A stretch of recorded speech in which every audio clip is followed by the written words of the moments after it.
A gunman opened fire and set ablaze to a Michigan church following a shooting incident at a dockside restaurant in Southport, New Carolina. Meanwhile, multiple shots were fired at a casino in Eagle Pass, Texas. These multiple shootings were reported in parts of the United States one after another in a span on one single day. Here's the detail. The United States saw multiple mass shootings over the weekend. The shootings include a church set ablaze by a gunman in Michigan, to a shooting at a dockside eatery in North Carolina, and targeted attack at a casino in Texas. The harrowing wave of mass shootings claimed at least 9 lives and injured dozens. On Sunday, a man crashed his vehicle into the front doors of a church in Grand Blanc, Michigan, filled with hundreds of people. The man then opened fire with an assault rifle and set the church ablaze, killing at least 4 and injuring 8 people before being killed in a shootout with the police. The culprit has been identified as Thomas Jacob Sanford, a 40-year-old former U.S. Marine. Engaging in an exchange of gunfire, 2 law enforcement officers shot Sanford dead in the parking lot about 8 minutes after the incident began. The investigators believe that the shooter must have used gasoline to fuel the fire which burned down the church.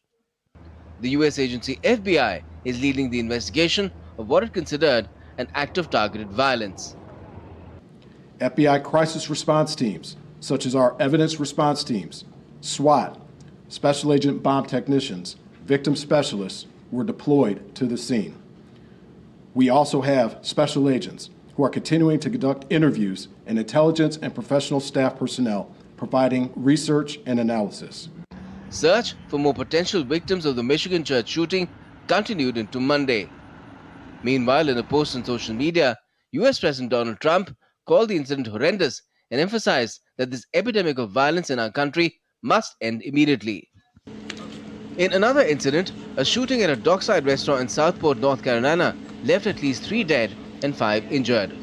Authorities said that the shooter used a boat and pulled alongside a dockside restaurant in Southport and began firing. The suspected gunman, Nigel Edge, was a resident of Oak Island in a nearby seaside town and was known to the police. The police have charged Edge with 3 counts of first-degree murder and 5 counts of attempted murder. The shooting took place late night on Saturday. We were familiar with Sean. He has been a resident of Oak Island for several years. He frequently hung out on our pier. Our employees knew him. We understand this suspect identifies as a combat veteran. He self-identifies injured in the line of duty is what he's saying. In less than 24 hours, the U.S. saw 3 mass shootings, including a shooting at a casino in Eagle Pass, Texas, that killed at least 2 people and injured several others. Bureau Report, DD India.